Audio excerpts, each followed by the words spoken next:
The rainy encounter. Officer Mark Holloway had been on the force for over 2 decades. His daily patrols in the quiet town of Westford were routine, and the streets were usually calm, especially at this time of day. The autumn evening was draped in a curtain of rain, the misty droplets dancing across his windshield as he slowly made his way down Ashmore Street. But tonight, something was different. As his headlights cut through the gray downpour, he spotted a lone figure at a bus stop, a small, huddled figure that seemed out of place. Mark slowed his patrol car to a crawl, squinting through the windshield as he approached the bus stop. His heart tightened when he saw it was a young girl, no more than 9 or 10 years old, sitting alone in the rain. She was soaking wet, clutching something in her small hands, a pair of bright yellow high heels. It wasn't just her isolation or her tattered appearance that unnerved him. It was the way she sat, unmoving, her head bowed low as if she carried the weight of the world on her fragile shoulders. Mark's first instinct was to radio for backup, but something held him back. There was a vulnerability to the scene that made him pause, a delicate balance he feared could be shattered by the blare of sirens or the arrival of more officers. For a moment, he simply watched, his mind racing through possibilities.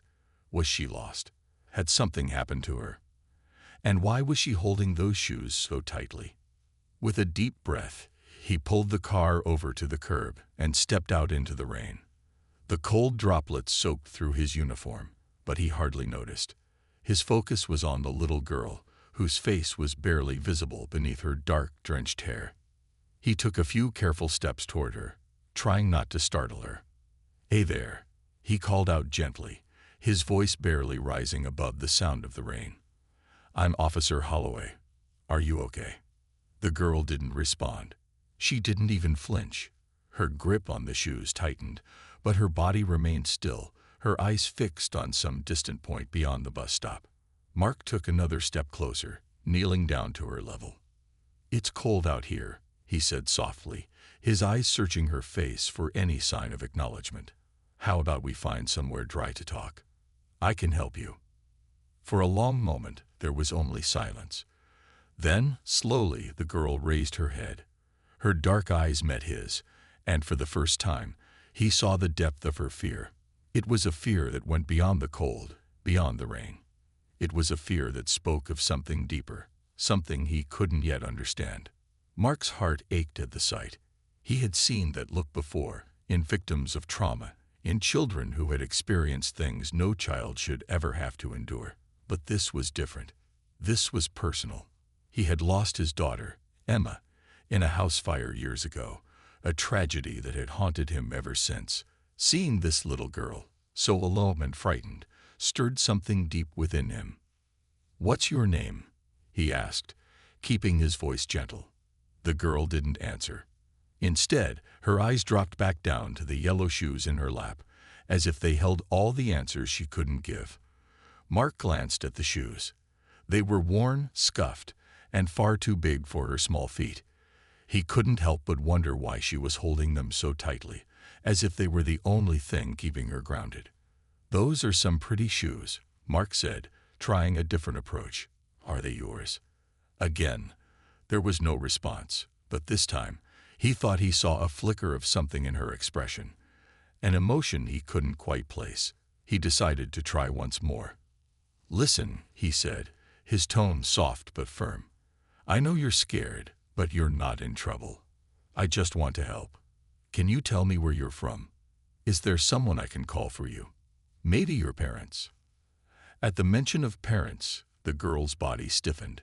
Her breathing quickened, and Mark saw the panic rising in her eyes. He cursed himself inwardly for bringing it up, realizing too late that it was a sensitive subject. Hey, he said quickly, holding up his hands in a gesture of peace. "It's okay.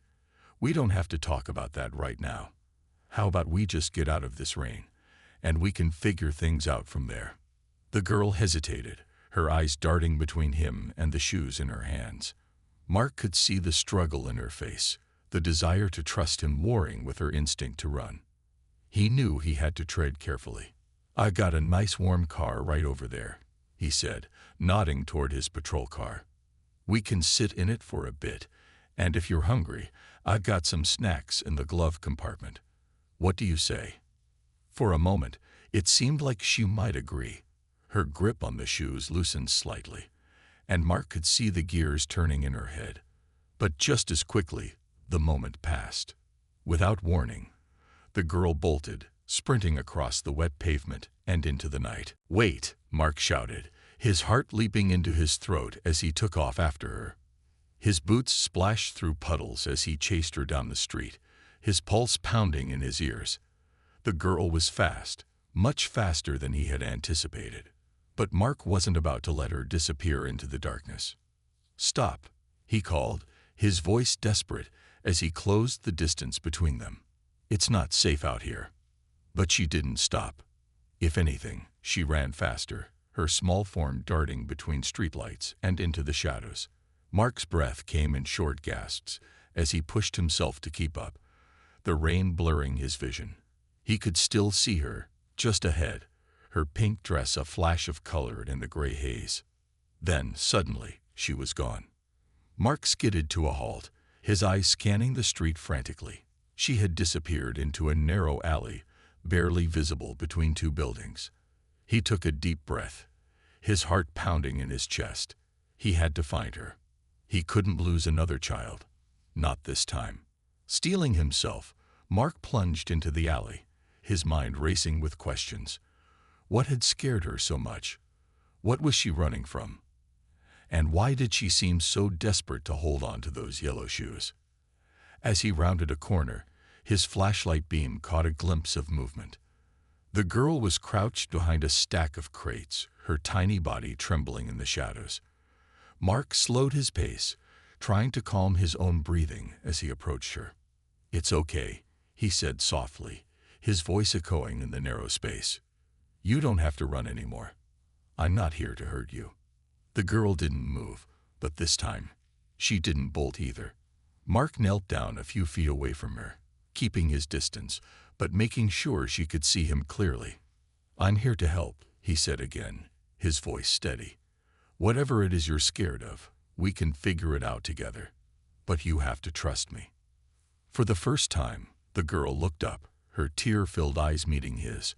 And in that moment, Mark knew he had found the key to unlocking her silence. But what she was about to reveal would shake him to his core. A shattered silence. Officer Mark Holloway crouched a few feet from the trembling figure, his heart pounding. The small girl huddled behind the crates in the dimly lit alley, her fragile frame clinging to a pair of yellow high heels. Mark noticed the shoes were scuffed and worn, likely several sizes too big. She held them as though they were a lifeline, her dark eyes wary and exhausted. He wanted nothing more than to help her, but he knew he needed to move slowly. The wrong move could send her fleeing into the rainy night, and he might not find her again. "Hey," he said gently, his voice barely more than a whisper. "My name's Mark. I'm here to help you, I promise." The girl's gaze flickered over him, her eyes darting to the street behind him, as if she expected someone else to appear.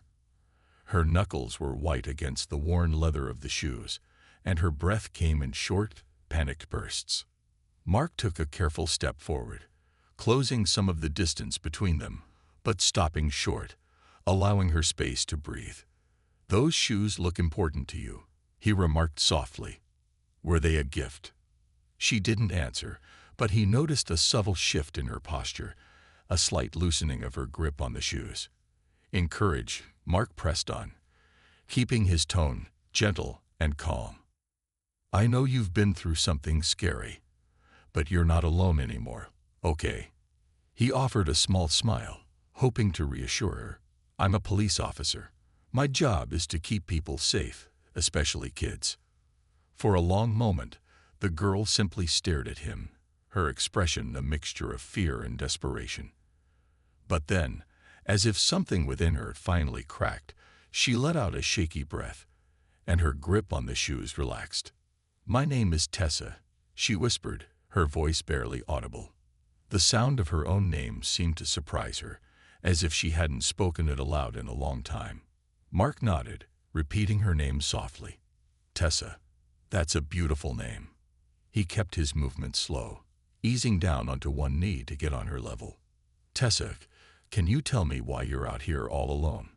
Is there someone I can call for you?" At the mention of someone, Tessa's eyes filled with tears.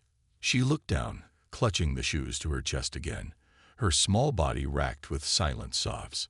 Mark's heart broke as he watched her, his mind racing to figure out what had happened to bring her to this place, alone and afraid in the rain. "It's okay, Tessa," he murmured, feeling helpless. "You don't have to tell me anything you're not ready to. But please, let me help you. You shouldn't be out here in the cold." Tessa lifted her head, her tear-streaked face marked by a look of resolve far beyond her years. She swallowed hard, as if summoning the courage to speak.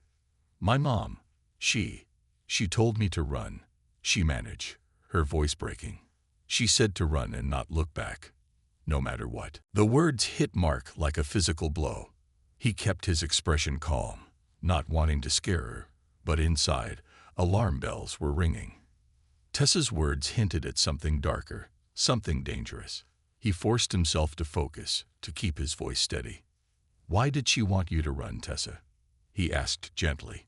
Tessa's hands tightened around the shoes, her small shoulders trembling. "There were men," she whispered, barely louder than the rain. "They came to our house, and my mom.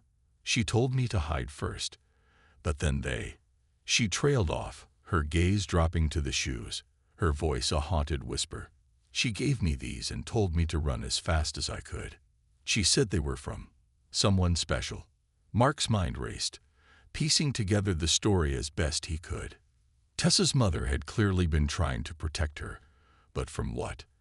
And why would she give her daughter a pair of shoes before sending her into the night alone? He glanced at the shoes again, wondering what significance they held.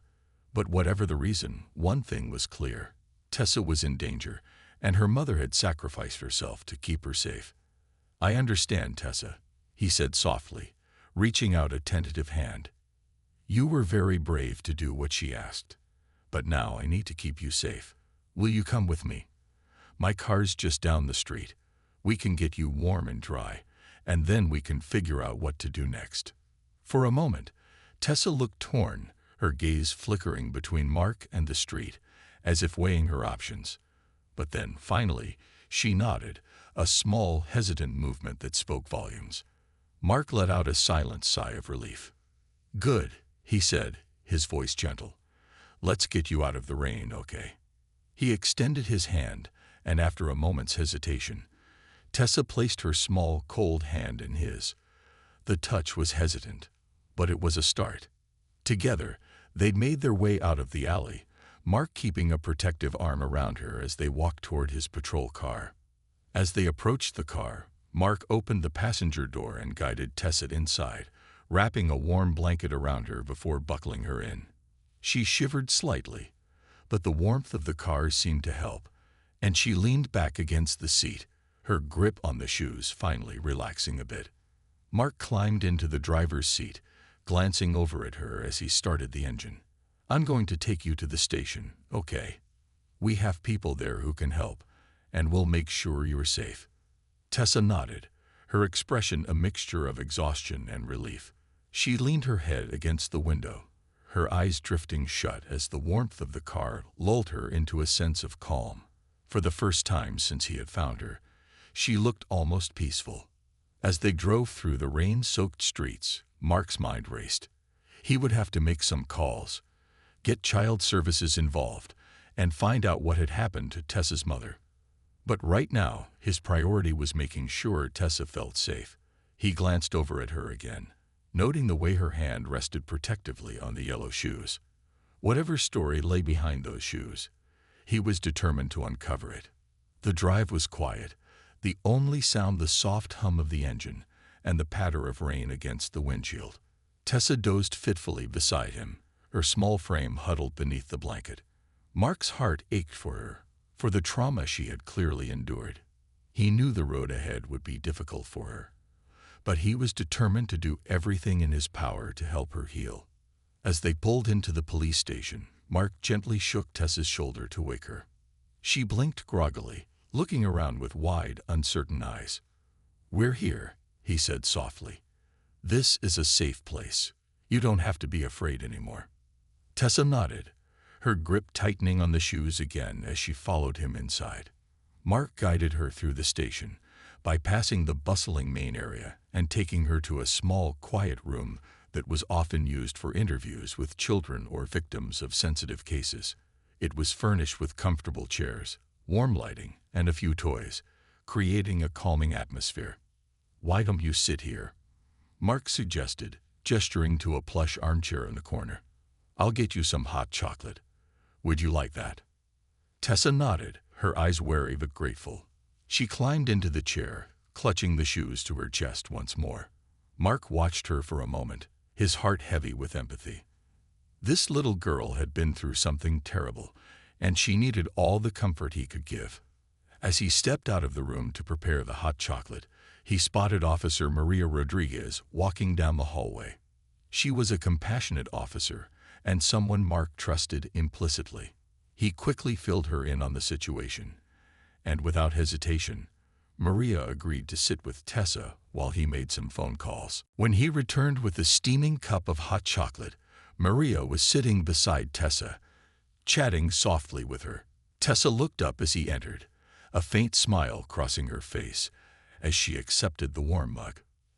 "Thank you," she whispered, her voice so soft he almost didn't hear it.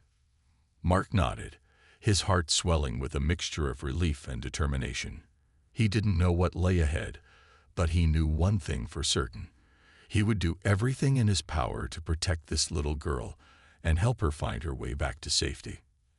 And as Tessa took a tentative sip of her hot chocolate, a spark of hope glimmered in her eyes, a hope that, against all odds, he was determined to nurture. The depth of fear. As Tessa sipped her hot chocolate, Officer Maria Rodriguez sat beside her, offering a comforting presence. Maria's kind, steady demeanor seemed to ease the tension in Tessa's small shoulders, and Mark could tell she was starting to feel slightly more at ease.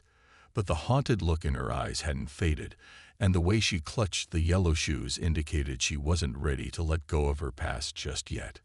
Mark pulled up a chair across from her, positioning himself at eye level. He didn't want Tessa to feel pressured, but he knew that whatever had happened that night was serious.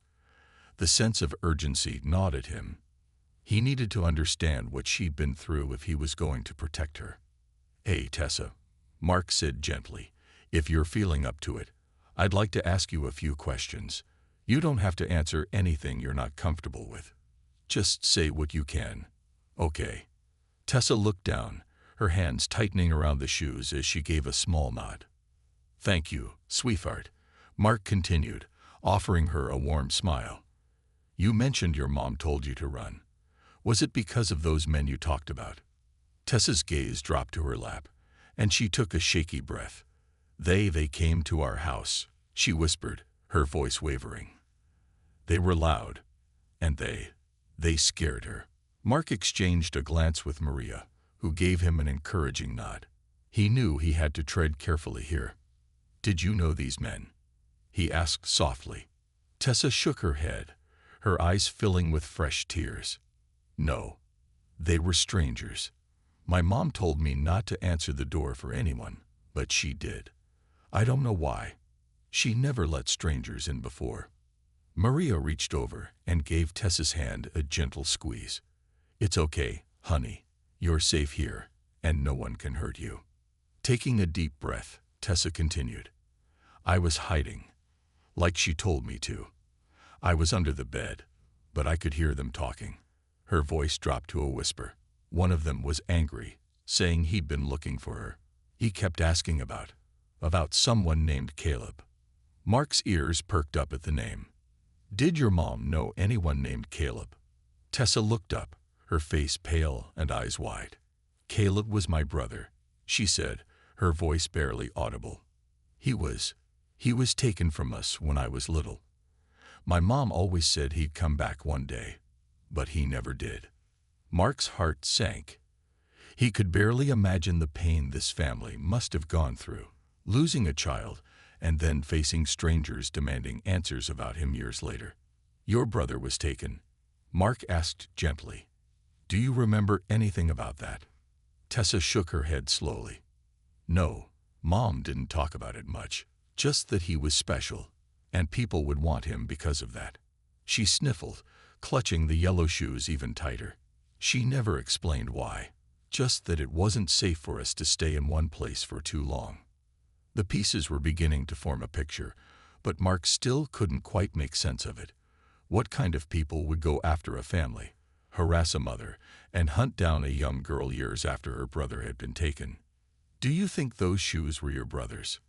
Maria asked softly, nodding toward the heels in Tessa's hands. Tessa's eyes filled with sorrow as she looked at the shoes. Yes, they were his favorite. Mom kept them after he was taken. She said he'd want me to have them. Mark felt a chill run down his spine. It was becoming clear that these shoes held a powerful meaning, a bond between Tessa, her brother, and her mother. They were more than just shoes. They were a symbol of hope, of family, and perhaps a promise to reunite. Was there something special about the shoes, Tessa? He asked. Why did your mom give them to you right before she told you to run? Tessa hesitated, glancing between Mark and Maria, as if uncertain whether she could trust them with the truth. After a moment, she lowered her voice to a whisper, leaning closer. Mom said they were a sign. She said that if I ever felt scared, if I was ever alone, I should hold on to them, that they'd keep me safe. Mark nodded, taking in every word. He knew from experience that sometimes objects could provide a sense of security, especially for children. But the urgency in her mother's actions suggested there might be more to it than that. Did your mom give you any other instructions? He asked gently, keeping his tone as non-intrusive as possible. Tessa's eyes clouded with fear again. She nodded, her fingers tracing the worn edges of the shoes. She told me to wait for someone who could help us. Her voice dropped even lower, as if afraid to speak the name aloud. She called him the Guardian. Mark's heart skipped a beat. The term struck him as peculiar, mysterious even, and he could see that it carried weight for Tessa. The Guardian. Could her mother have meant someone specific, a family friend, or someone who had once been connected to them? He shared a look with Maria, who seemed equally puzzled. Maria placed a gentle hand on Tessa's shoulder, her face full of compassion. Sweetheart, do you know what your mom meant by that? Has she ever mentioned this guardian before? Tessa shook her head. No, but she seemed sure he'd come. She always said he'd find us when we needed him most, that he'd come for Caleb too. A heavy silence settled over the room. The guardian, whoever or whatever this person was, Tessa's mother had clearly believed in him. Mark was left with more questions than answers, but one thing was certain.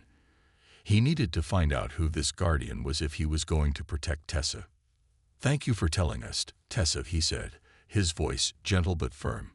You've been incredibly brave, and you did exactly what your mom told you to. I promise we're going to do everything we can to keep you safe and help you find your mom. Tessa's eyes filled with tears, and she looked down at the shoes, her voice choked with emotion. I just want her back. Mark's chest tightened. He wanted nothing more than to promise her that everything would be okay, but he knew it would take time and patience. There were too many unknowns, too many risks. But he couldn't let her face them alone. Maria and I are here for you, Tessa, he said, and we're not going anywhere. Tessa nodded, her expression one of fragile hope. Mark could see the toll this ordeal had taken on her, the exhaustion etched into her small face. She had been forced to carry a burden no child should ever have to bear, and he was determined to lift that burden, even if it meant facing down whatever danger had forced her into the night. He rose from his chair, motioning for Maria to follow him out of the room. Once they were in the hallway, he turned to her, his face grim. We need to find out who this guardian is, he said. If her mother thought he could protect her, he might be our best chance at keeping Tessa safe. Maria nodded, her expression serious. I'll start looking into any known associates or family members who might fit the description. But if this guardian is connected to Caleb's disappearance, it could lead us down a dangerous path. Mark ran a hand through his hair, feeling the weight of the responsibility settling on his shoulders. I know, but we have to try. Tessa's already lost too much. I'm not about to let her lose anything else. They exchanged a determined glance, both of them fully aware of the challenges ahead. Protecting Tessa would be a difficult task, especially if they were up against the kind of people who had taken her brother. But neither of them was willing to back down. With a deep breath, Mark returned to the interview room, where Tessa sat curled up in the armchair, her fingers tracing the edges of the shoes. She looked up as he entered, her face a mixture of hope and fear. "Hey, Tessa," he said, his voice soft. "Maria and I are going to do everything we can to find this guardian and get you the help you need. But right now, we want to make sure you feel safe. Would it be okay if Maria stays with you for a little while?" Tessa nodded, a faint smile breaking through her sorrowful expression. Mark felt a pang of relief. It was a small step, but it was progress.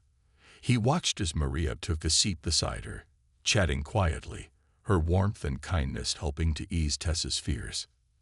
As he left the room, Mark's mind raced with questions. Who was the guardian? And what kind of people were they dealing with? Whatever lay ahead, he was determined to find answers. For Tessa's sake, he would leave no stone unturned. And no matter how dark the path became, he wouldn't stop until she was safe. Echoes of the past. Officer Mark Holloway spent most of that night going over every detail Tessa had shared with him, trying to find any clues that might shed light on her mother's mysterious instructions. After hours of poring through police databases, missing persons reports, and contacting neighboring departments, he had nothing concrete to go on. All he had were fragments of a story that pointed to something far more sinister than he'd initially suspected. The next morning, Mark met with Maria in his office. She carried a file under her arm, her expression tense but determined. "I found something," she said, placing the file on Mark's desk. "It's not much, but it's a start. I went through some old records, cross-referencing anyone who might fit the description of this guardian." Mark leaned forward, his interest piqued. "And 20 years ago, there was a case involving a boy named Caleb Givens. He went missing under strange circumstances, and his family disappeared not long after. The records indicate his mother filed numerous police reports, insisting someone was after her children, but nothing was ever proven. It was dismissed as paranoia." Mark felt a chill run down his spine. "Caleb, that's Tessa's brother's name. This must be her family." Maria nodded, her expression troubled. "Here's where it gets interesting. Caleb's case was never officially closed. It was marked as unresolved due to lack of evidence. But the file had a note from a detective who worked on the case, someone named Elijah Carson. Apparently, he was the one who kept in touch with the family after Caleb's disappearance." Mark frowned, flipping through the file. "Is there any chance this Detective Carson could be the guardian?" Maria sighed. "Possibly. But here's the catch. Carson went off the grid years ago. After he retired, he stopped contacting the department, moved out of state, and hasn't been seen since." Mark closed the file, a feeling of unease settling over him. "So we're looking for a ghost?" "Not necessarily," Maria replied, a glint of determination in her eyes. "I contacted a few of his former colleagues. One of them mentioned that Carson kept in touch with certain individuals, people he thought could help with cases that went beyond conventional law enforcement." Mark's eyebrows rose. "You mean like private investigators?" Maria shook her head. "No, more like people in underground networks. Sources who specialize in finding people, especially those who don't want to be found." Mark sat back, processing the information. This case was becoming more complicated with every turn. If Carson was the guardian Tessa's mother had mentioned, then he was dealing with someone who might know the darkest parts of the criminal underworld. But if Carson was still alive and somehow connected to Tessa's family, he might be their best chance at keeping her safe. "I'll keep digging," Maria said, rising from her seat. If there's any trace of Carson left, I'll find it. Mark nodded gratefully. Thanks, Maria. I'll take it from here. After Maria left, Mark returned to the quiet room where Tessa was resting. She sat curled up on the armchair, the yellow shoes resting on her lap.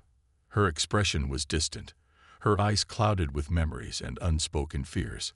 When she looked up at him, Mark noticed how vulnerable she seemed, despite her bravery. "Hey, Tessa," he said gently, pulling up a chair beside her. "I know it's been a long night. Are you feeling okay?" Tessa nodded, but Mark could see the fatigue in her face. She hadn't slept well, and he suspected that the trauma of the past few days was beginning to take its toll. "I wanted to ask you about something," he said carefully. "Do you remember a man named Elijah Carson?" Tessa's eyes widened slightly, a flicker of recognition crossing her face. She nodded, her grip on the shoes tightening. "Mom used to talk about him. She said he was our friend. He helped us after Caleb was taken." Mark felt a surge of relief. It seemed they were on the right track. "Do you know where he is now?" Tessa shook her head, a shadow of sadness crossing her face.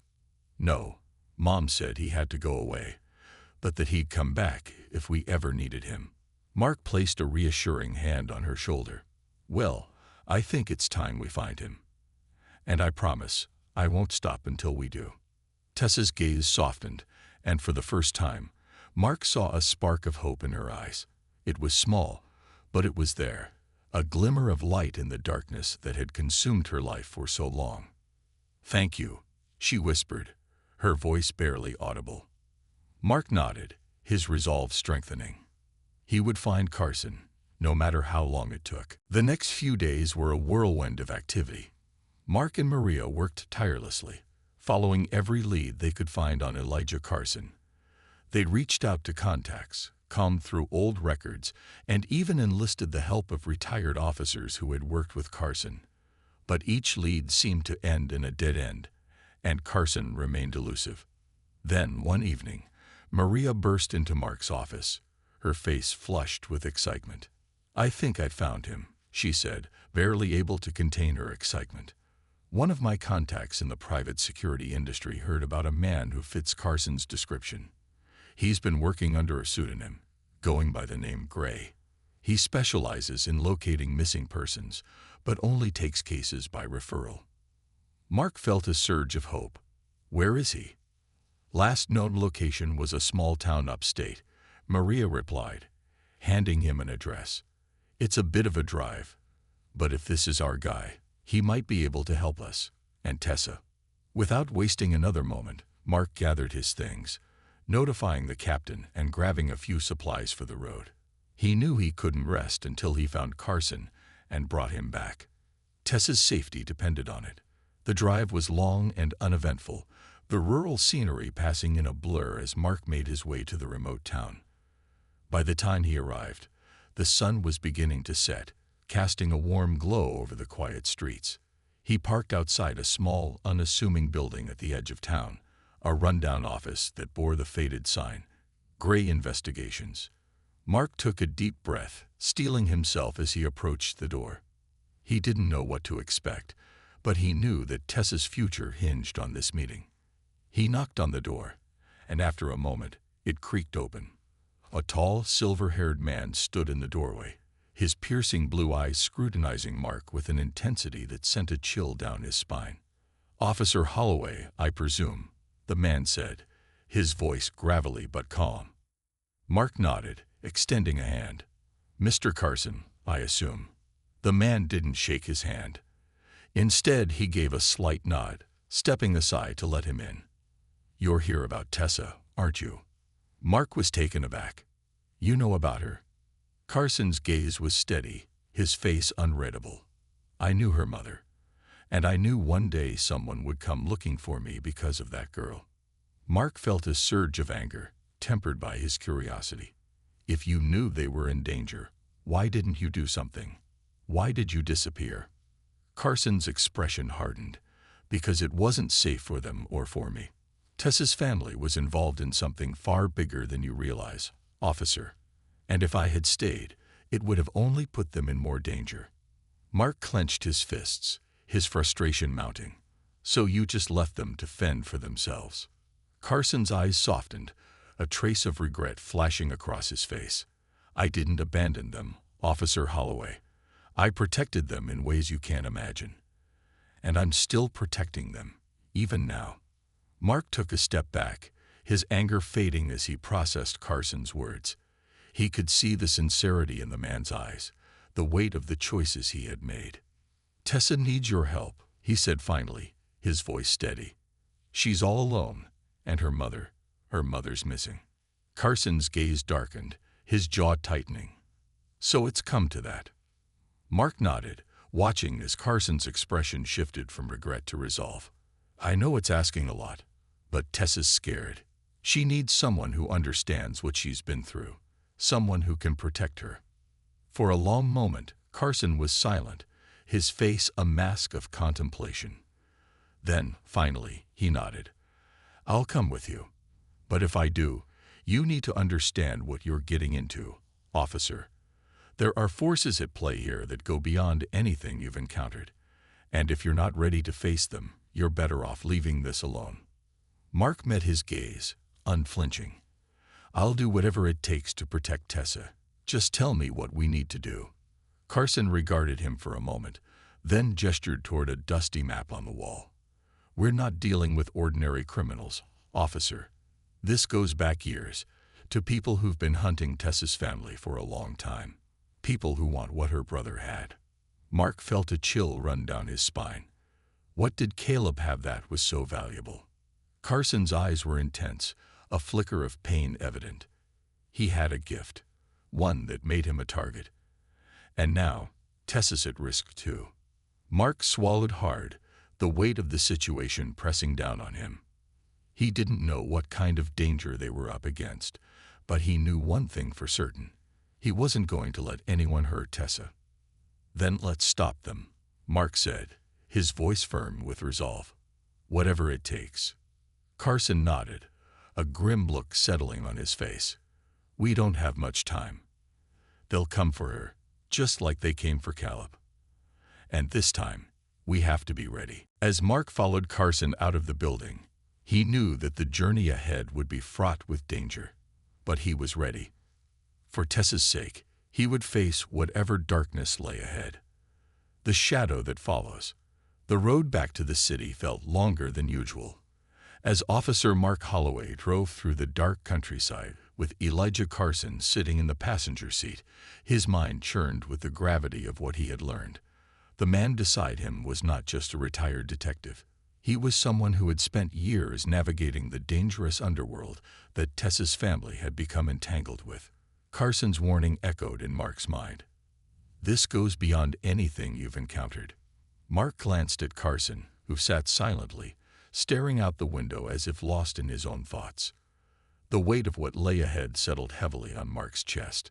Tessa was a little girl caught in a web of dark forces far beyond her understanding. Her brother, Caleb, had been taken because of some mysterious gift.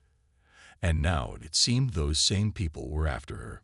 What had Caleb possessed that made him so valuable? And why had his captors waited all these years to come for Tessa? Can you tell me more about Caleb's gift? Mark asked, breaking the silence. I need to understand what we're dealing with if I'm going to protect Tessa. Carson didn't answer right away. He seemed to be measuring his words carefully before speaking. Caleb wasn't just an ordinary boy. He had abilities, things most people wouldn't believe. I didn't at first. But there's a reason people wanted him.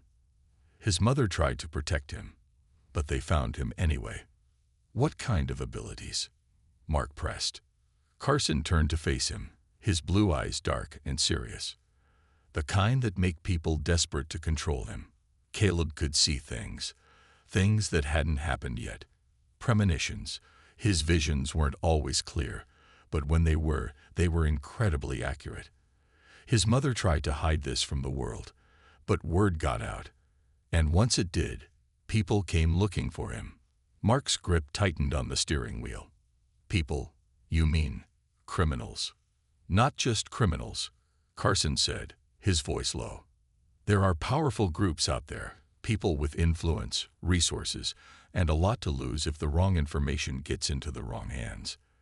These aren't your average criminals. They're part of a much larger network. People who use others for their own gain, especially those with abilities like Caleb's. Mark felt his stomach twist. He had heard of secretive organizations in his years on the force, but most of those rumors had felt distant, almost mythical. Hearing Carson speak about it so plainly was unsettling, but there was one thing Mark couldn't understand. If Caleb was so valuable, why didn't they take Tessa when they took him? Mark asked, his brow furrowing. Why wait all these years?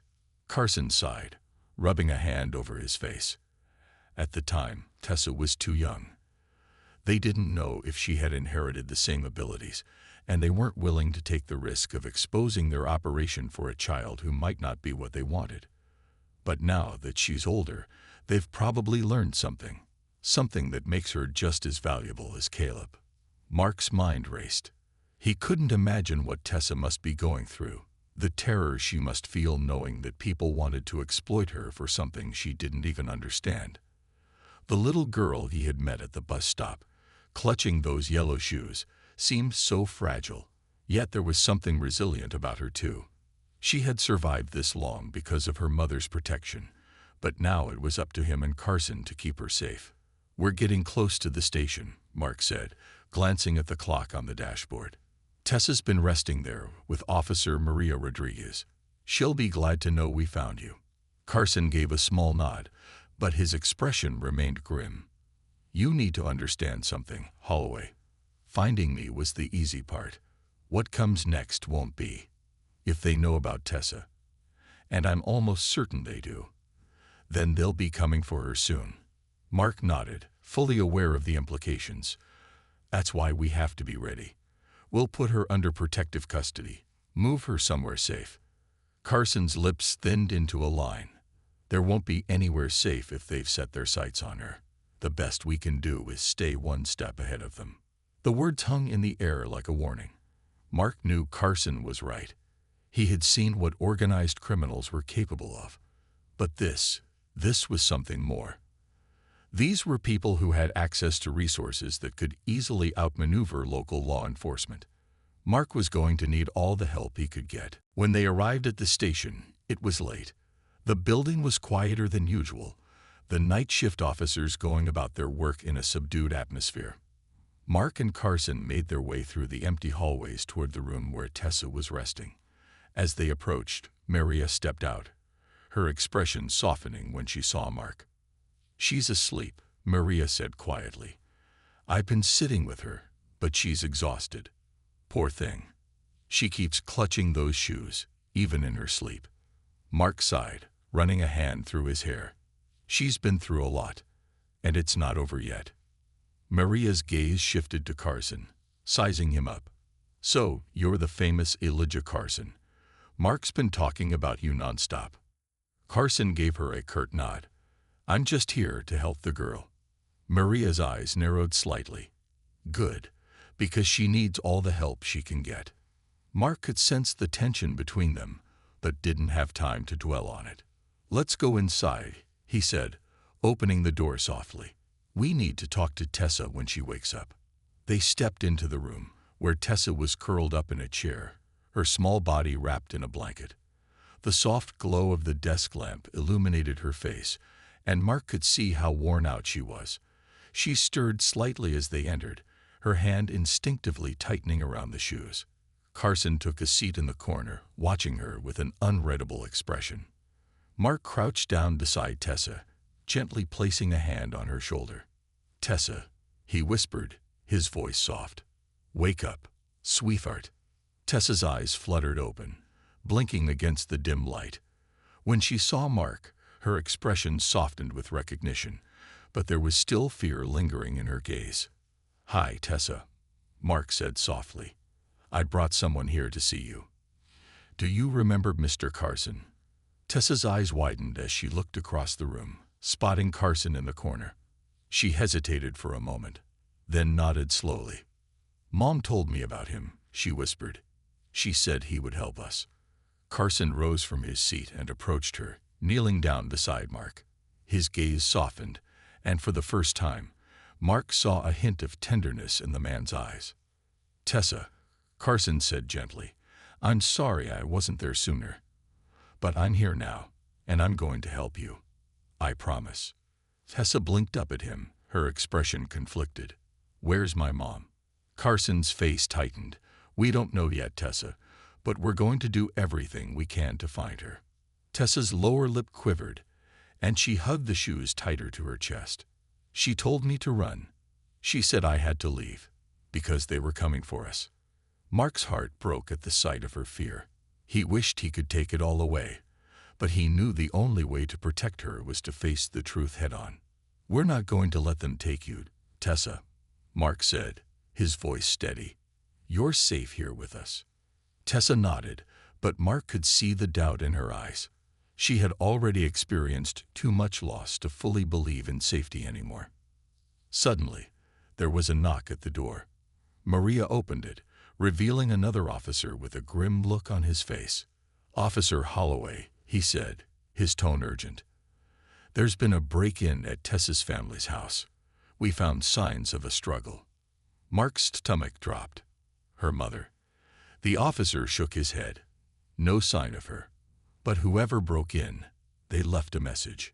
Mark's heart pounded as he followed the officer to the evidence room, where a small piece of paper sat sealed in a plastic bag. The message was scrawled in hastily written letters, a threat that sent chills down his spine. "We know where she is. You can't hide her forever." Mark stared at the note, a mixture of fear and rage boiling inside him. They were coming for Tessa, and now they knew where she was. Back in the room with Carson and Maria, Mark shared the news, his voice tight with anger. Carson's expression hardened, and Maria's face paled as she realized the danger they were in. "We need to move her," Carson said, his tone decisive. "Now." Mark nodded, his mind already racing through the logistics. "We'll relocate her to a safe house. I'll call in a favor with the state police. They have secure locations we can use." Maria stood, her eyes scanning the room as if trying to assess the threat. "We need to keep this under wraps.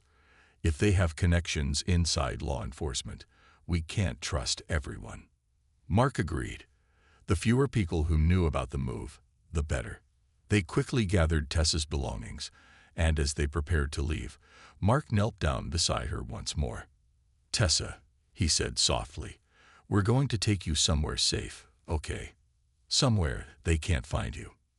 Tessa's eyes filled with tears, but she nodded bravely. "Okay." As they made their way out of the station and into the night, Mark felt the weight of the responsibility on his shoulders. He didn't know how long they could keep Tessa safe, but he knew one thing for certain. He wouldn't let anyone take her. Not now. Not ever. As they sped through the darkened streets, heading toward the unknown, Mark couldn't shake the feeling that the shadow following them was growing closer with every passing moment. The unseen enemy. The safe house was nestled deep in the woods, far from the bustling city streets, and nearly impossible to find without specific directions. Officer Mark Holloway had used all his connections to secure the location, a nondescript cabin used by state law enforcement for witness protection. It wasn't luxurious, but it was secluded, secure, and most importantly, off the grid. As they drove through the dense forest, the only sounds were the crunch of gravel under the tires and the occasional rustle of leaves in the wind. Mark's eyes flicked to the rearview mirror, watching Tessa, who sat quietly in the back seat. She still clutched those yellow shoes to her chest, as though they were the only thing keeping her tethered to reality. Next to him, Elijah Carson sat in silence, his eyes scanning the road ahead, ever vigilant. Maria followed in a separate car behind them, her presence serving as an added layer of protection. The note left at Tessa's family home had rattled them all. The words, "We know where she is," echoed in Mark's mind like a warning bell. Whoever was after Tessa wasn't just dangerous. They were watching, waiting for the right moment to strike. Mark's priority was to keep Tessa safe, but deep down, He knew it was only a matter of time before the enemy made their move, and when they did, he needed to be ready. As they reached the cabin, Mark parked the car, his senses on high alert. The woods were eerily quiet, the tall trees standing like sentinels in the fading light of dusk. He stepped out of the car, scanning the surroundings as Carson got out and walked toward the cabin, checking the perimeter. Maria pulled up beside them, exiting her vehicle and exchanging a tense look with Mark. "Looks quiet," she said, her voice low. "But I don't like it." Mark nodded. "We'll keep a close watch. I'll stay inside with Tessa, and you and Carson can take shifts monitoring the area." Carson approached, his face grim. "The cabin's secure for now, but we shouldn't stay here long. Once they realize she's gone, they'll start searching." "I know," Mark replied, "but we need a place to regroup, figure out our next move." With a nod, Carson stepped aside, allowing Mark to guide Tessa out of the car. She followed him silently, her small figure dwarfed by the tall trees surrounding them. As they entered the cabin, Mark noticed how the tension in her shoulders never quite disappeared, how her eyes flickered around the room as if she expected danger to leap out at any moment. The cabin was simple but functional, one main room with a small kitchen and a hallway that led to 2 bedrooms. There was a wood-burning stove in the corner, already stocked with logs, and a few lanterns provided a soft, warm glow. It wasn't much, but it was safe for now. Tessa sat down on the worn couch, still hugging the shoes to her chest. Mark knelt in front of her, his voice gentle. "You did great, Tessa," he said softly. "We're safe here, and I promise we'll keep you that way." Tessa gave a small nod, but her face was etched with worry. "Will they find us here?" Mark hesitated, unsure of how to answer without feeding her fear.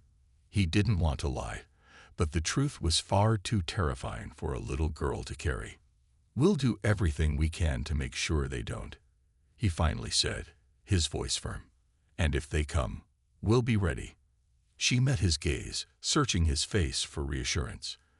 After a moment, she whispered, "What if they take me like they took Caleb?" Mark's heart twisted at the raw vulnerability in her voice. He reached out, gently placing a hand on her arm. "That's not going to happen. We won't let it." Tessa blinked, tears welling up in her eyes. "I miss my mom." "I know," Mark said softly, his own voice heavy with emotion. "We're going to find her, I promise." Just as Mark rose to his feet, Carson stepped into the cabin, his expression unreadable.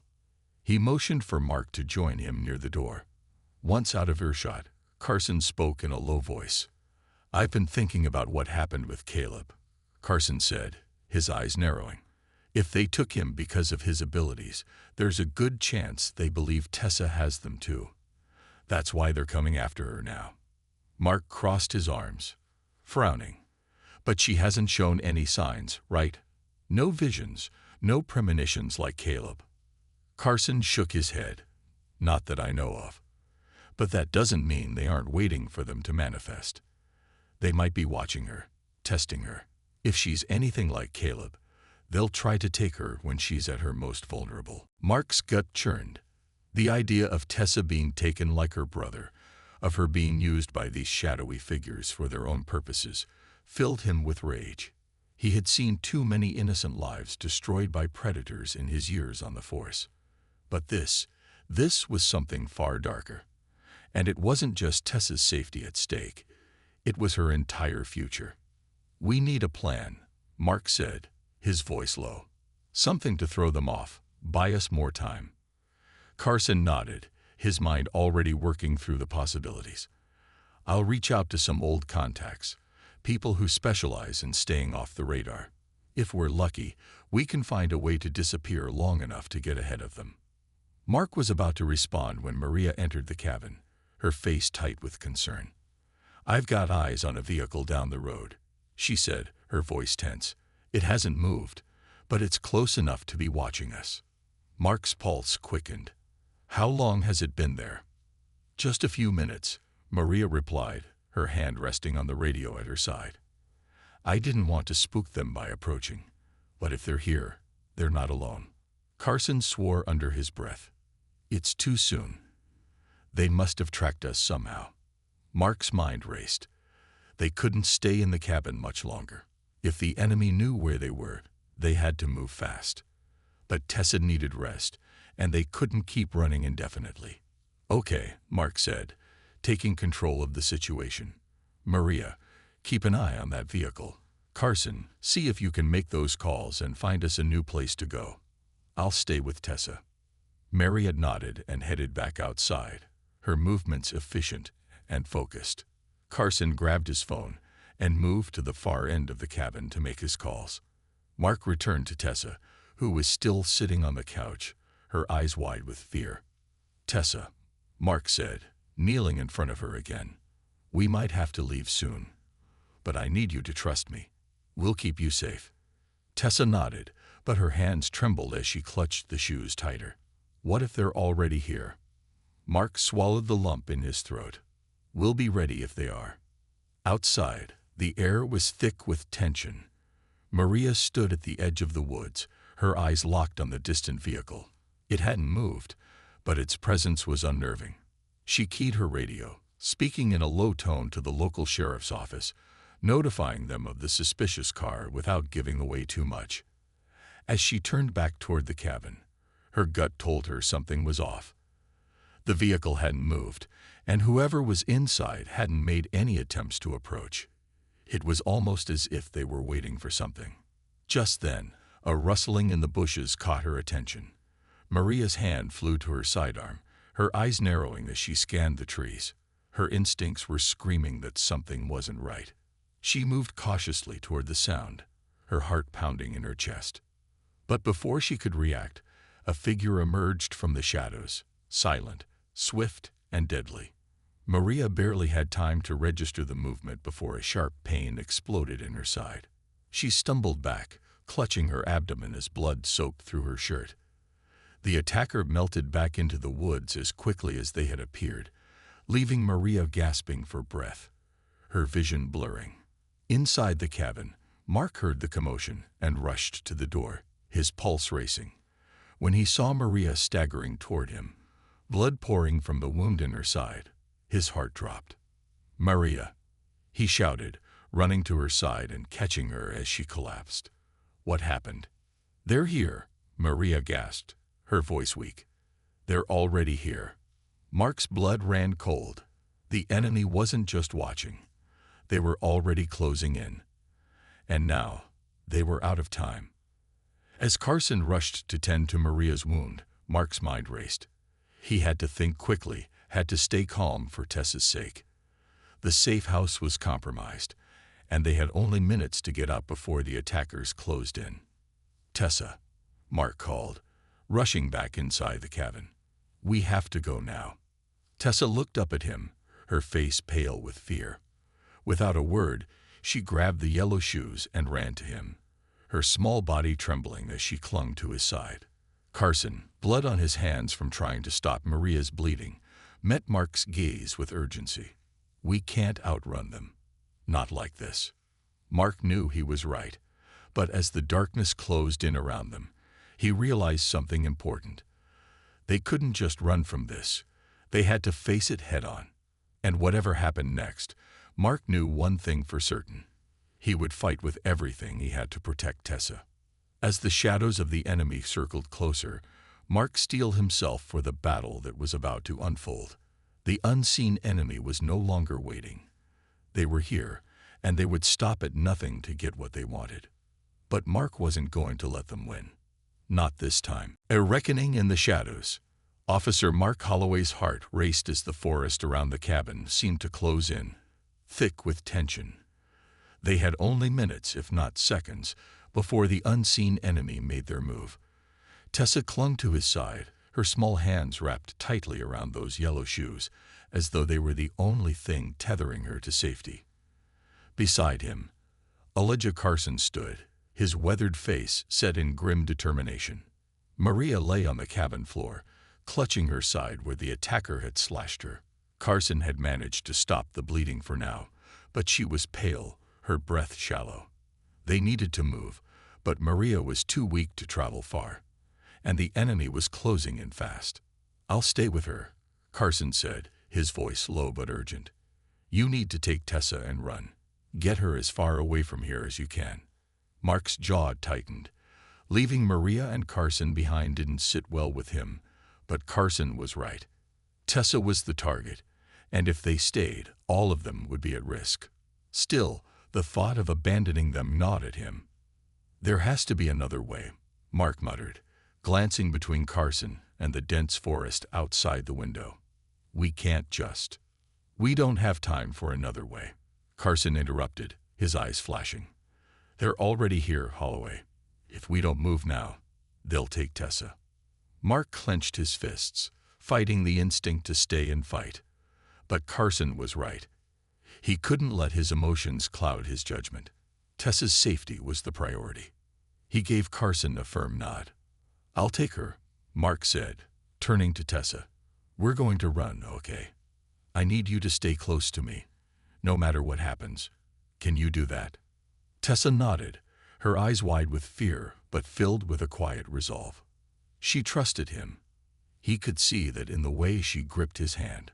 Mark reached into his jacket and pulled out his service weapon, checking the chamber before sliding it back into place. He didn't know how many attackers they were dealing with, but he was ready to fight his way out if he had to. "Stay low," Carson added, his voice quieter now. "And don't look back. They'll come for her, Holloway. Be ready." Mark took one last look at Maria, who managed a weak smile despite the pain. "I'll be fine," she whispered. "Go." With a deep breath, Mark opened the back door of the cabin, the cool night air flooding in as the sounds of the forest filled the space. He crouched down, pulling Tessa close to his side as they slipped into the shadows.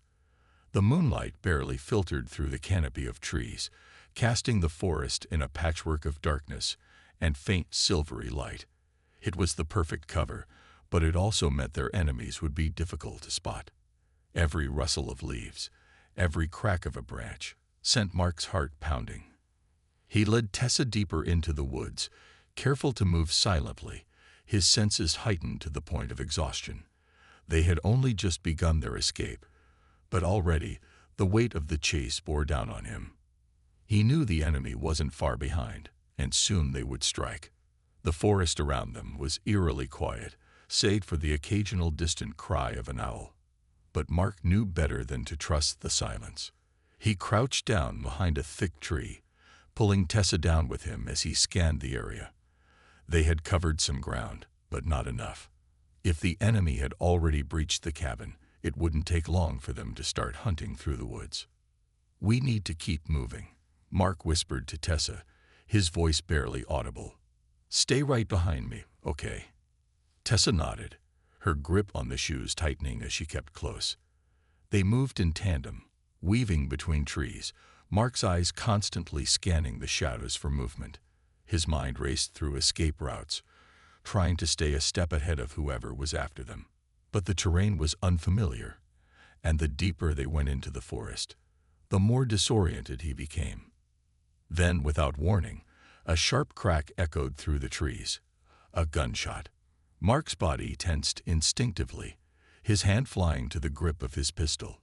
The sound came from the direction of the cabin, and he knew Carson must have engaged the attackers. A pang of guilt shot through him, but he forced himself to stay focused. Carson had made his choice to stay behind, and Mark couldn't afford to let that sacrifice go to waste. "Faster," he whispered to Tessa, pulling her along as they began to run, their feet barely making a sound on the forest floor.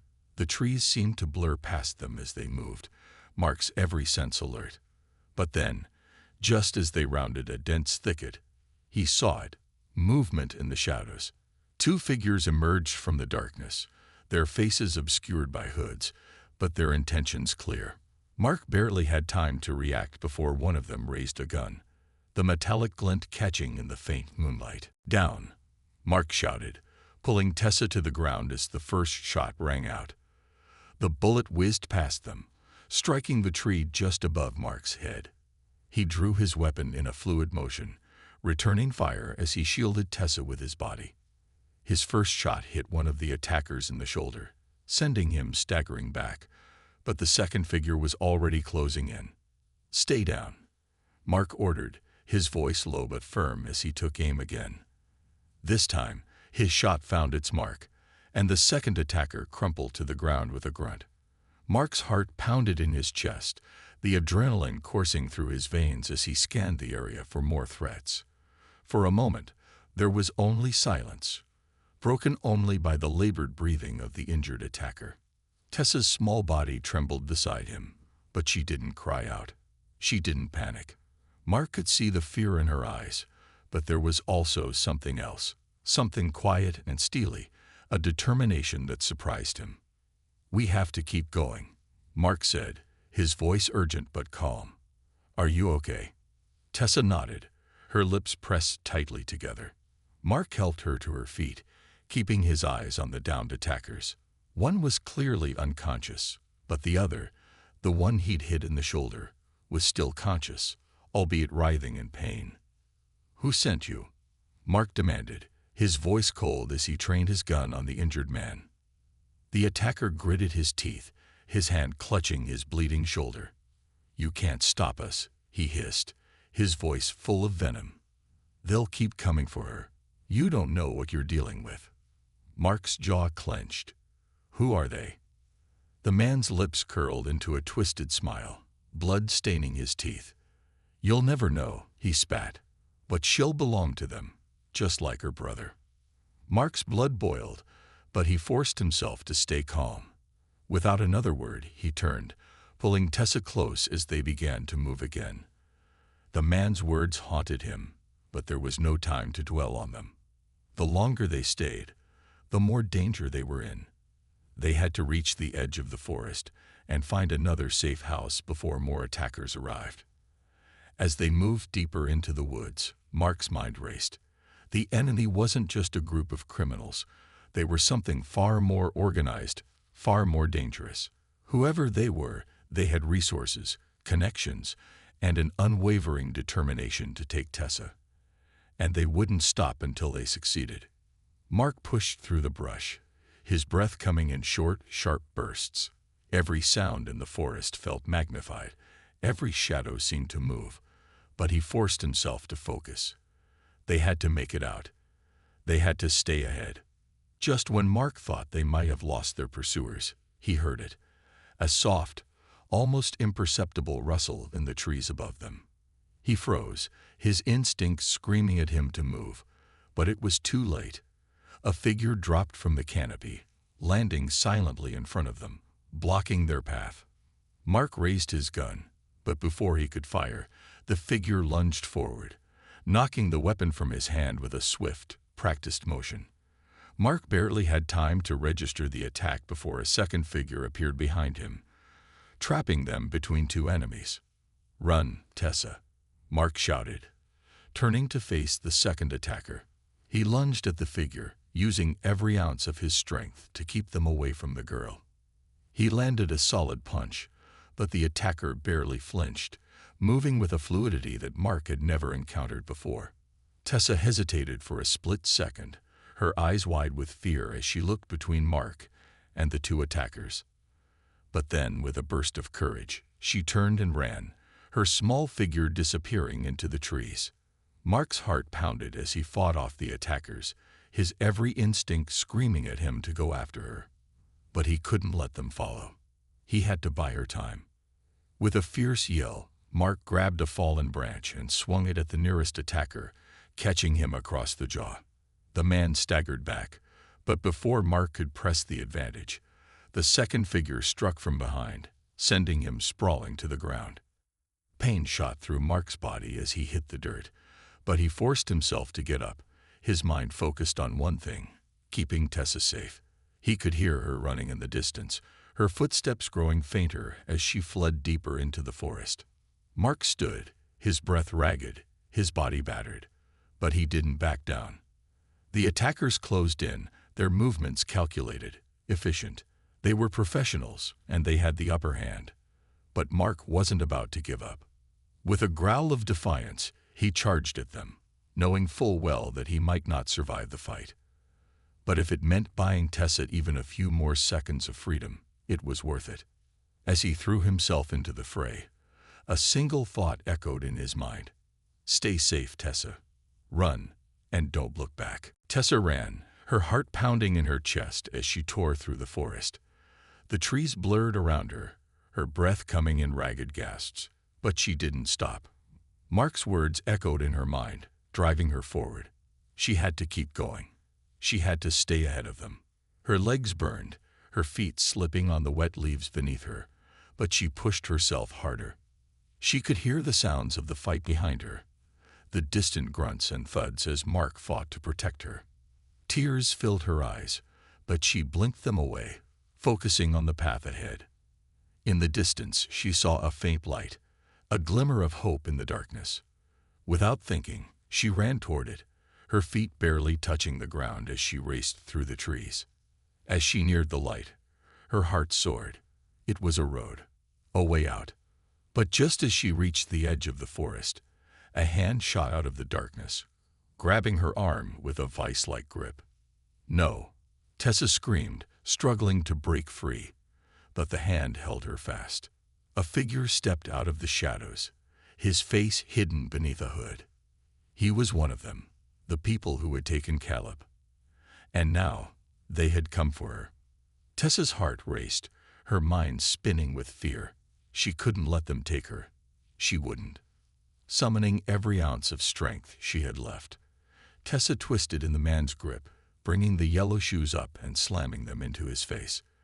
The attacker grunted, momentarily stunned, and his grip loosened just enough for Tessa to break free. She stumbled forward, her vision blurred with tears as she ran toward the road. But just as she reached the edge of the trees, the attacker lunged after her, grabbing her ankle and pulling her to the ground. Tessa screamed, kicking and clawing at the dirt, her mind consumed with panic. She had to get away. She had to. Suddenly, there was a flash of movement, and the attacker was ripped away from her. Tessa scrambled to her feet, her heart pounding in her chest as she saw Mark standing over the fallen man, blood running down his face, but his eyes filled with fierce determination. "I told you," Mark growled, his voice low and dangerous. "You're not taking her." With a final, brutal punch, Mark knocked the attacker out cold. Tessa watched, frozen in shock as Mark turned to her, his face softening with relief. "Are you okay?" he asked, his voice hoarse. Tessa nodded, her legs shaking as she took a step toward him. Mark reached out, pulling her into a protective embrace as the sounds of the forest fell into an uneasy silence. For a moment, they just stood there, the adrenaline slowly ebbing away as the weight of what had just happened settled over them. Tessa buried her face in Mark's chest, her small body trembling with the aftershocks of fear. But they had made it. They had survived. Mark's breath was ragged, his body battered, but he held Tessa close, his heart swelling with a fierce protectiveness.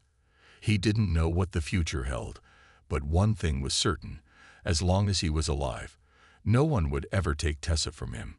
As the first rays of dawn began to break through the trees, casting a soft glow over the forest, Mark whispered a silent vow to the girl in his arms.